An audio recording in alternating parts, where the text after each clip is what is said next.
are you? Great. So my name is Marie. You already know that. So for ask you to introduce yourself and to tell our audience a little bit more about yourself. My name is Sarah Ryback. I'm a sophomore here at UMG. I'm studying sociology and English. Anything else I should add to that? No. Okay. All right, so let's get right into it. So can you explain a time when you felt that your rights as a woman were ignored or violated? I think that, I don't know if I could pinpoint like a singular experience. Or multiple experiences. I think that being like a younger girl in the classroom, I think is something I've been thinking about a lot since getting to school, and like as I've kind of begun to like work more and like get into the workforce, and like thinking about the ways that like girls are socialized in classrooms. And I guess that doesn't necessarily fall under the spectrum of something in which like my rights like physically are violated, but I think that like kind of being told, whether it be like very verbally and very like directly or in like a more subtle way, to kind of like adhere to these ideas is something that I've been thinking about a lot because it really sticks with you. And like it doesn't really help you when you get into the working world. It really disadvantages you. Right.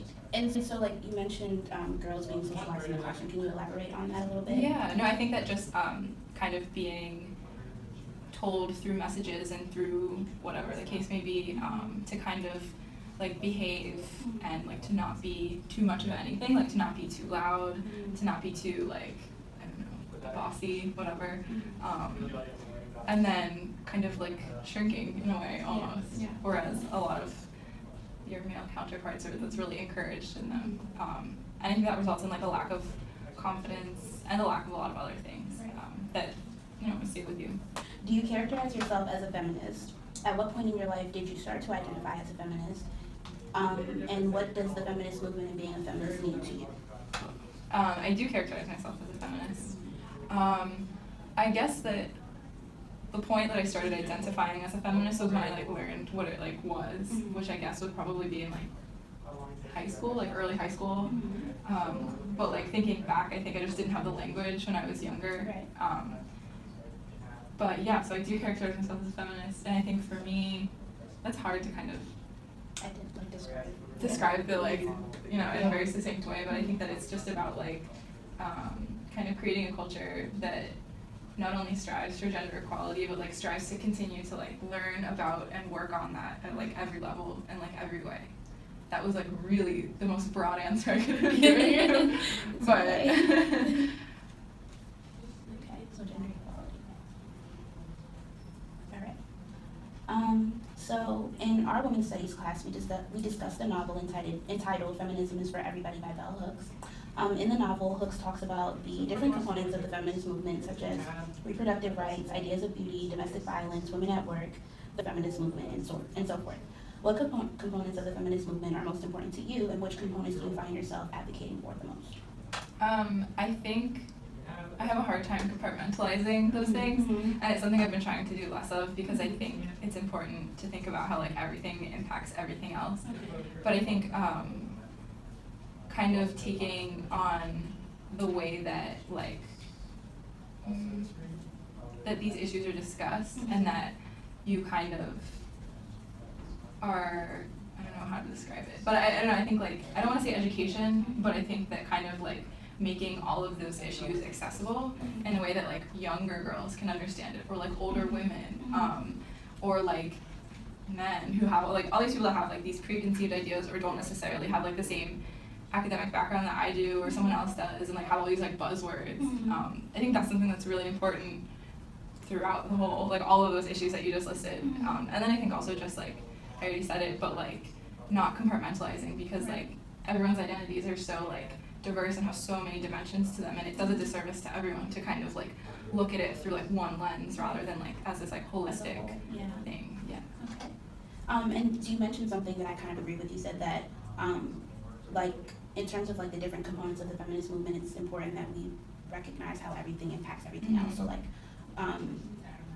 when you say that, do you mean that like how race and class might be related, or like how class and like reproductive rights might be related. Is that what you mean? Yeah, and I think that like that even extends like I think at least for me, so often when talking about feminism, it can be really abstract, and I think that the linking together of the abstract and the concrete is like really important with all of these issues.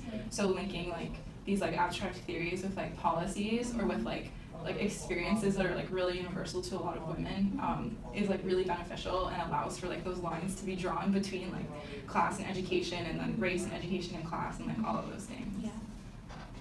And that's interesting because I remember last semester in our sociology class we kind of talked about Yeah. how, yeah. Mm-hmm. 5 out of every 100 students. So another question. Were you present in the 2017 Women's March? If so, can you describe the atmosphere?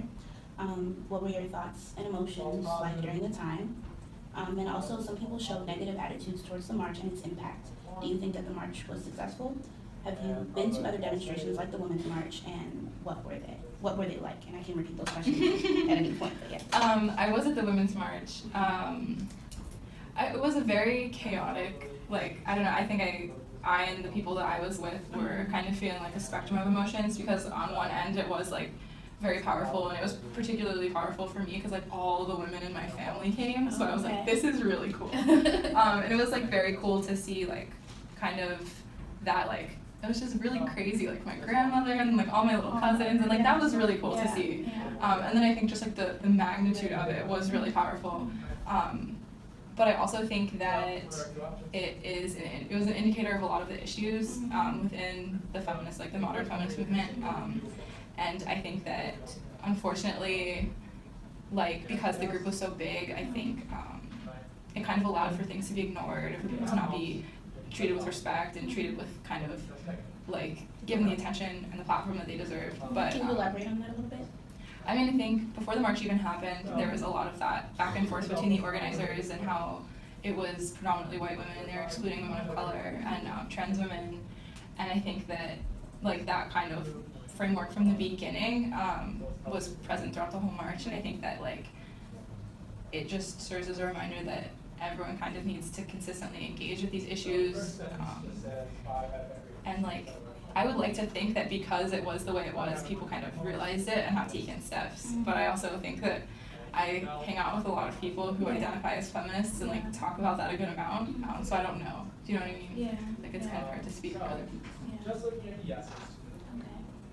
Yeah, and that's interesting that you said that, because I did read, I read this article that really criticized the Women's March, and this guy, I remember seeing a picture of this guy that had a sign, and he was like, I hope all of you nice white ladies will be at the next Black Lives Matter, you know, like something like that, yeah. So. And I think that like that kind of goes back to what we were talking about in like the previous question, like see, like I think it's something that was not present in any capacity was those, at least within the white feminist movement, which was like, I feel like the majority of that march was kind of being like, yes, this is really bad, and like we're all here, but like these are the next steps, and it's not just like Women's March Part 2, 3, 4, 5. It's like you have to kind of go beyond that and like employ all these other like forms of privilege that you have, and like, you know, like seeing things that I know you know, but yeah, I think it was hard for that to be like discussed at like a huge march like that. Definitely. Yeah. I can understand that. All right. So we know that you are the president of the American Association for University Women. Can you tell me a little bit about that? Like, what is that exactly, and what drove you to jumpstart the organization? So we're a women's like advocacy group on campus, and kind of the thought process behind the group and kind of like what we do is to kind of create a space for women on campus to like hang out and meet other cool women and have like a space for discussion, but also to kind of do like learning and advocacy on campus and off campus on issues that we all deem important. Like what kind of issues? So last semester we did a lot of work with getting emergency contraceptives on campus, which happened, which is really cool. Yeah. And this semester we've been working with the SGA, and we're trying to do kind of a campaign around Title IX. And then something that's been kind of difficult is because it's just like a very general women's group. It's so broad. It's really hard for us to do like to kind of be like, we're gonna do like programming for all types of women. So Yeah. the way that we've kind of tried to combat that is to like partner with groups that are more specific or that have, or just like very established and already have their own things, and be like, we're here to support you in any capacity that like you feel comfortable with. Do you mind like naming? Yeah, we're trying to partner with Plumas, and they've been doing like a lot of amazing organizing around the repeal of DACA, and so kind of waiting to see how the like dust settles, because I guess the deadline just passed to reapply for DACA, but we've been working with them and talking to them. Like the SGA, which does like an insane amount of like different programming, like health and wellness programming, we've been working with them. Those are two. I have to think about the other ones. Yeah, but I think that kind of like that mentality and that like kind of framework for reaching out has been good, and I think is how it should be. You know, we shouldn't be asking groups to come and like speak to us and teach us. Yeah. I think going out and supporting is what we should be doing. Yeah, that's good. What are some of the things that the American Association for University Women does? For example, what topics are discussed at the meetings, what events do you guys hold, etc.? Yeah, so I kind of mentioned it, but we also, like if not like, kind of for like a lack of structure at times, I think we kind of remediate that with just having like a space to like go and like talk to like-minded women, or just like women in general. And that's something that like, I don't know, I felt like I was really missing last year, and was really frustrating, and is frustrating on a college campus at times. So I think that's been like a big thing, just to kind of like have a group of people that you feel pretty comfortable talking to. Right, So that, and yeah, I mean, just kind of like that community has been a big thing, in addition to the events that I kind of talked about already. Yeah. Now, is it only women that So- come like to the meetings and stuff, or do you guys welcome? I mean, we welcome all genders. Like we would never be exclusive in that regard. So there have been a couple men that have come, and a couple non-binary students that have come as well.